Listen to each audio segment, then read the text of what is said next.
एकादशस्कन्धः अथ चतुर्थोऽध्यायः। राजोवाच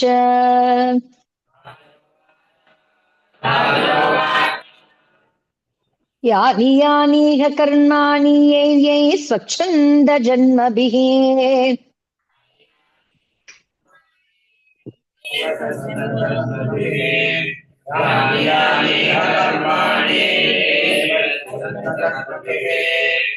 चक्रे करोति कर्ता वा हरिस्तानि ब्रुवन्तु नः।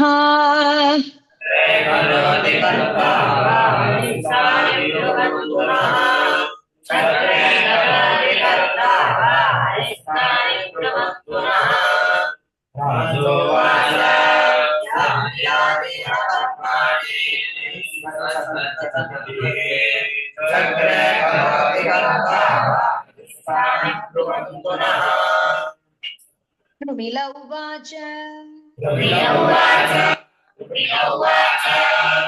योगा अनन्तस्य गुणानन्ता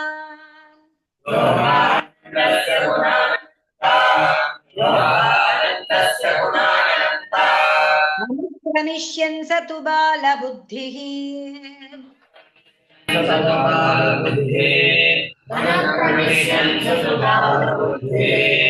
भवांसि भूमेर्गणयेत् कथञ्चित्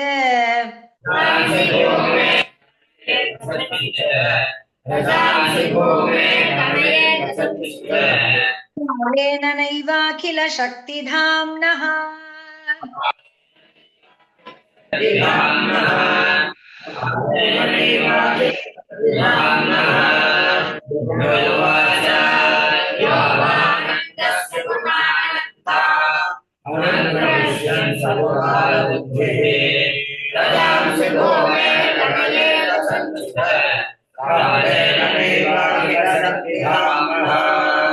भूतैर्यदा पञ्चभिरात्मसृष्टैः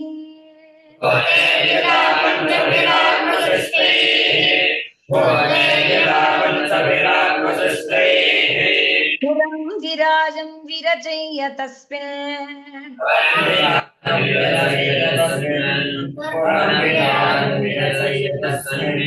त्वां तेन विष्टः पुरुषाभिधानमवाप नारायण आदिदेवः।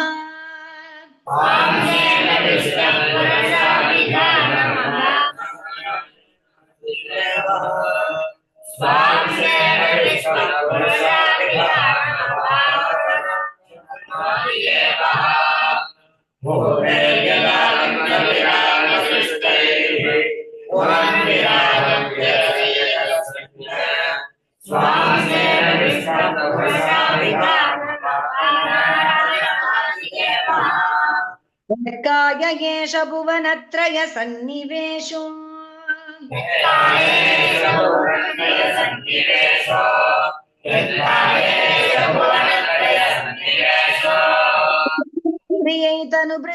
इन्द्रियैतनुभृतामुभयेन्द्रियाणि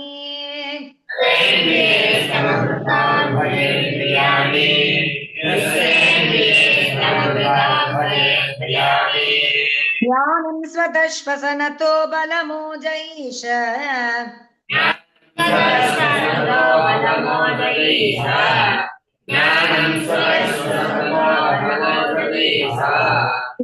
आदिविस्थितिलयोद्भव आदिकर्ता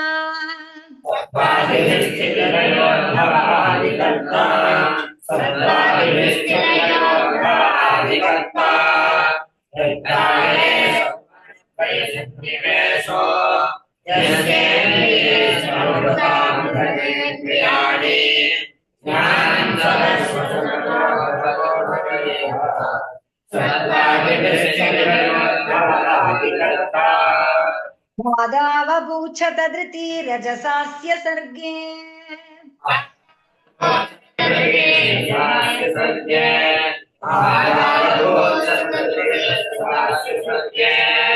स्थितो क्रतुपतिर्द्विज धर्म सेतुः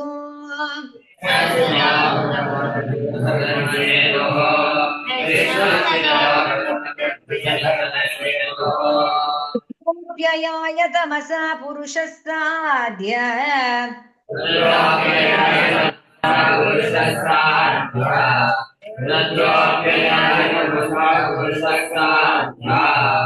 उद्भवस्थितिलया सततं प्रजासु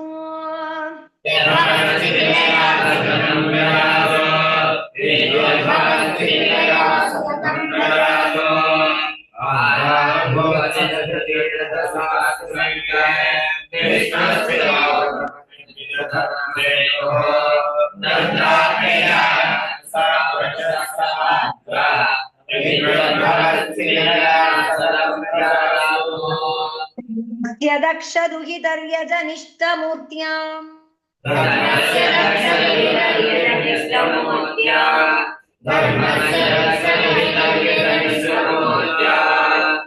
नारायणो नरऋषिः प्रवरः प्रशान्तः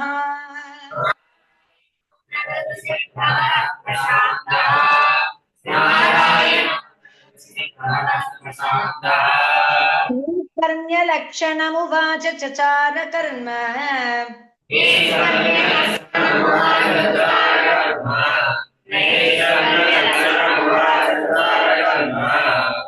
अद्यापि चास्तर्षिवर्य निषेविताङ्घ्रिः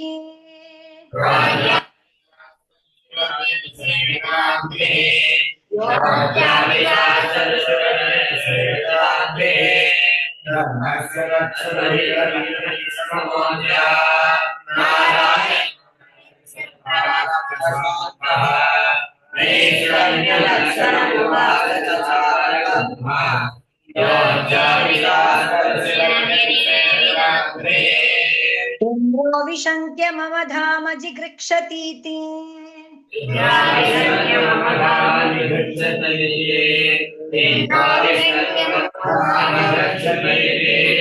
कामन्ययुङ्क्त सगनं सबदर्युपाख्यम्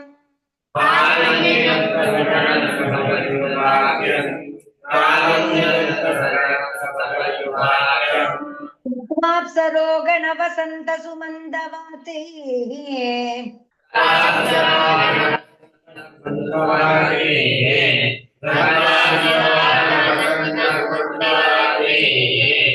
तोषणेषु विरविद्यत तन्महिज्ञः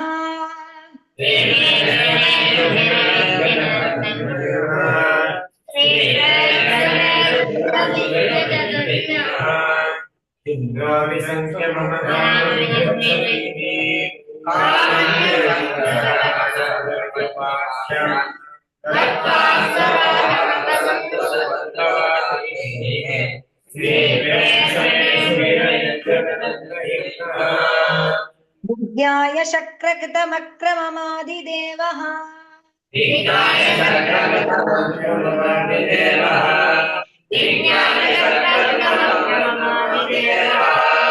मोहः प्रहस्य गतविस्मय यजमानान्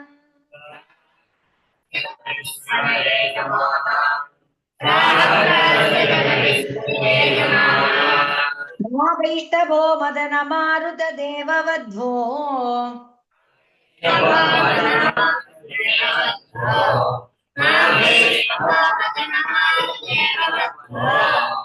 नीतनो बलमशून्यमिमं कुरुध्वम्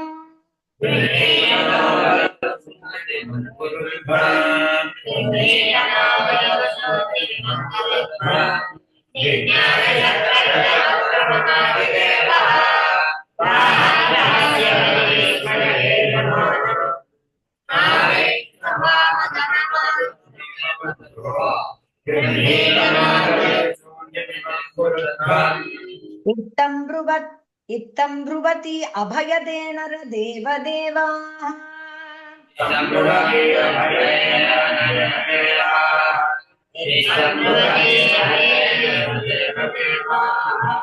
व्रीडनं रशिरसः सघृणं तमूजुः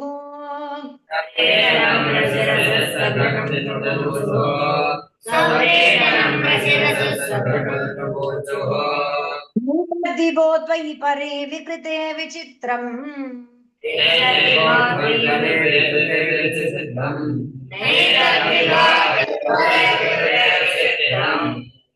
रामधीर निकरानत पादपद्मे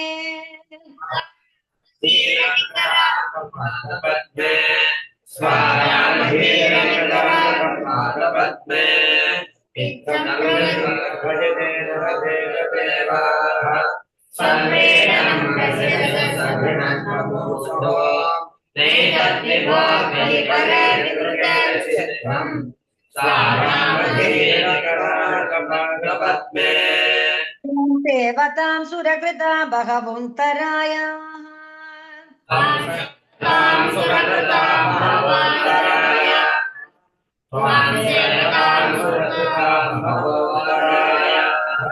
लोको विलङ्घ्य परमं व्रजता पदं ते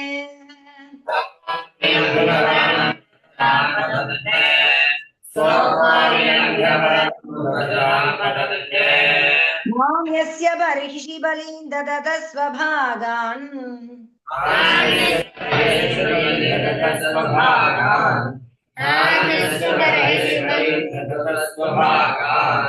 भक्ते पदं त्वमविता यदि विघ्नमूर्ध्नि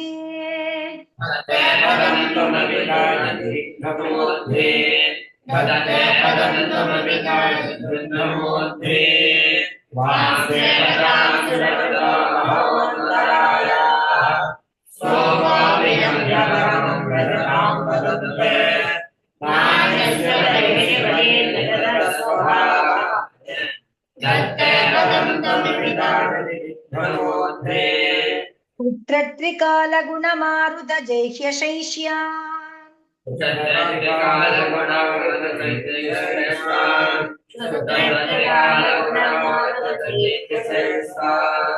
स्नानपार जलधीनति तीर्य केचित्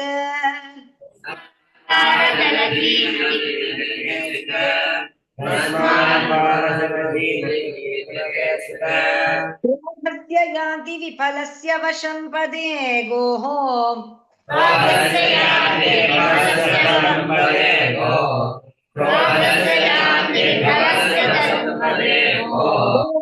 मज्जन्ति दुश्चरतपश्च वृतोत्सृजन्ति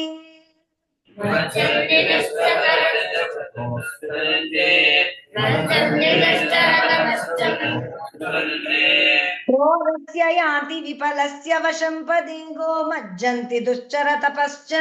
वृथोत्सृजन्ति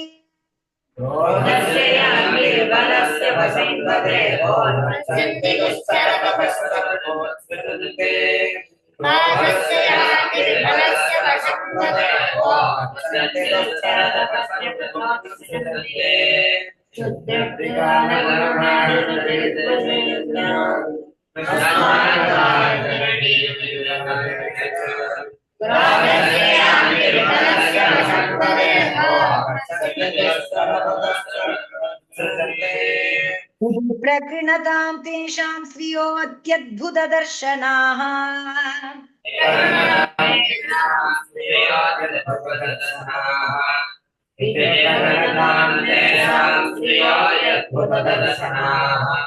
रक्षयामास शुश्रूषां स्वर्चिता कुर्वतीर्विभुः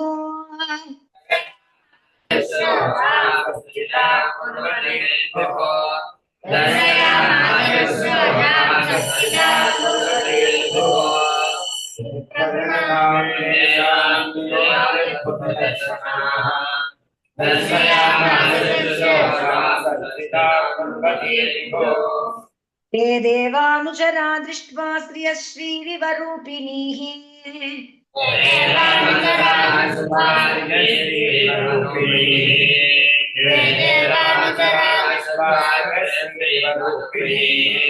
गन्धेन मुमुहुस्तासां रूपौदार्यहतः श्रियः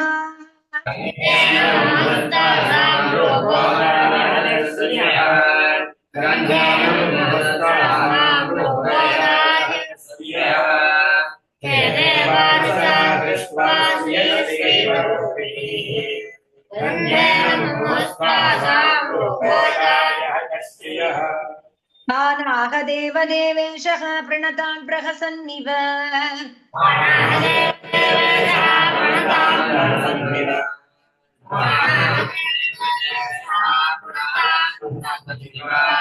मोहानेकतमां मृद्ध्वंसवर्णां स्वर्गभूषणाम्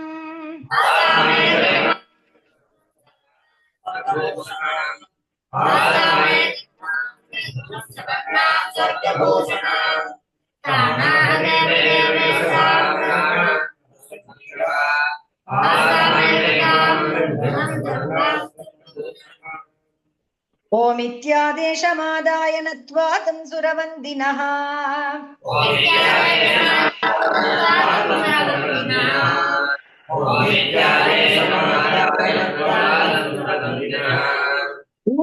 ऊर्वशीमप्सरश्रेष्ठा पुरस्कृत्य दिवं ययुः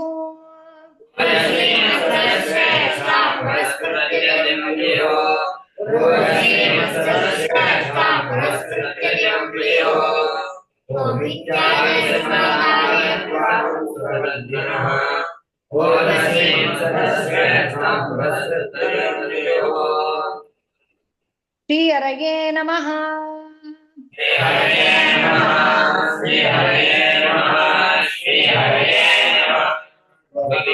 जीवनस्मरणं